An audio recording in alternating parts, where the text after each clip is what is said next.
English Vibes Podcast. Understand English, but can't speak.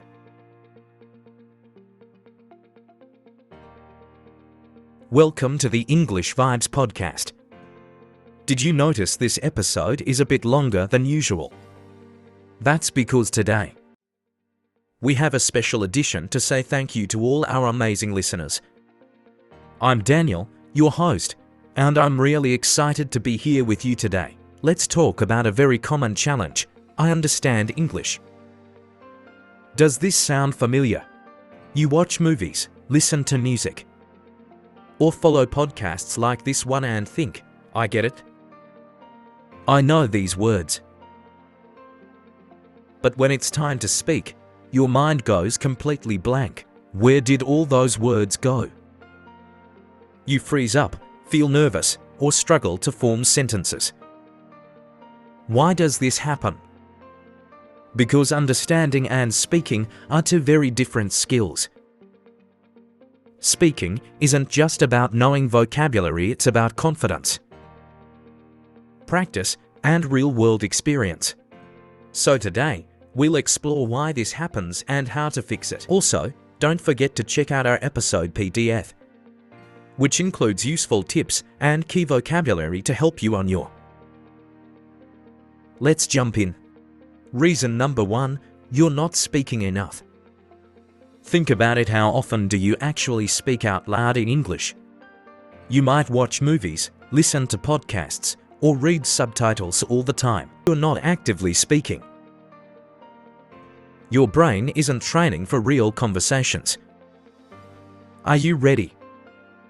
Are you ready? English learning journey.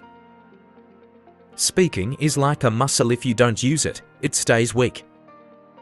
You may understand everything in an English TV show, but when it's time to say something yourself, your brain panics. Reason number 2, fear of making mistakes. Imagine this. You're in a cafe and you want to order in English. You know exactly how to say, I'd like a cappuccino, please. But then fear kicks in. What if they don't understand me? What if I sound weird? That fear is like a giant wall stopping you from speaking. Reason number 3, thinking in your native language. Many learners think in their first language and then try to translate into English. But this takes time and can make sentences sound unnatural. For example, in some languages, how old are you? Might literally translate to what is your age. Direct translations like this can slow you down and make you feel unsure. But here's the good news. This problem isn't permanent. With practice, you'll find your voice in English. Let's talk about how to do that. Step 1, speak, even if it's not perfect. I know what you're thinking, but what if I say something wrong? Let me stop you right there.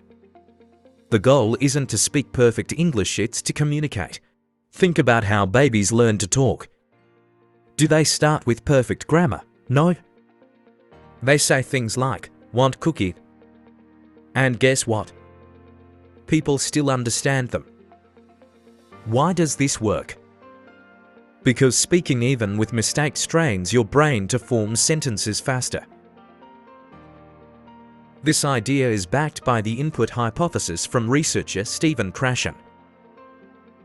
He found that learners improve faster when they focus on meaning and communication, rather than worrying about perfect grammar. How to practice? Start small. Say simple sentences like, I like pizza. I went to the park. Then build from there. The more you speak, the easier it becomes. Step 2, shadowing. Copy native speakers. This is a powerful method that has helped many learners make huge progress. How does it work? Just listen to a native speaker and immediately repeat what they say, copying their tone, rhythm, and pronunciation. Think of it like being their echo. Why is this so effective? Because it builds muscle memory. Your mouth and tongue get used to forming English sounds. And you also learn how real conversations flow. Try this.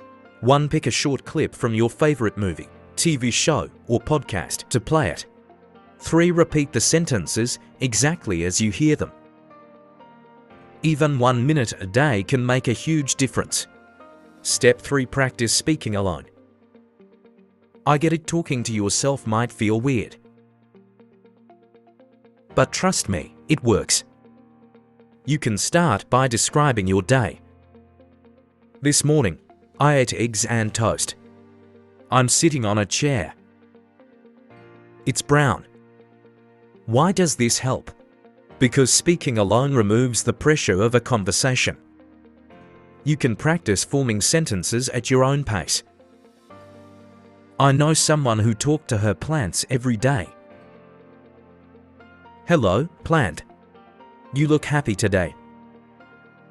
It sounds funny, but her speaking improved. So much because she practiced every day, without fear of being judged. Useful phrases. Here are some key expressions that will help you in daily conversations. Speak up, to talk louder or express yourself clearly. I can't hear you. Can you speak up? Get stuck, to feel unable to continue. I got stuck when I forgot the word for restaurant. Pick up a language, to learn it naturally. I picked up a lot of English just by watching movies. Get the message, someone? Even if my grammar isn't perfect, I can still get my message across. Step out of your comfort zone to try something new or difficult. Speaking English with strangers was scary, but I stepped out of my comfort zone. Let's be honest, learning individual words is great. But when it's time to speak, do you ever feel stuck? That's because words alone don't flow naturally. Instead, focus on learning phrases, chunks of language people use every day. For example, instead of memorizing help, learn can you help me with this? Instead of think, practice what do you think? This makes speaking much easier because you're using ready-made building blocks. Challenge yourself. Start speaking with people you feel comfortable with, friends, family, or even other learners. Low-pressure situations help you build confidence. And remember, fluency doesn't happen overnight. It's like training a muscle. Start small and work your way up. What did you think? Did this podcast give you any new insights? Let us know in the comments. We'd love to hear from you. Thank you so much for tuning in, and see you next time.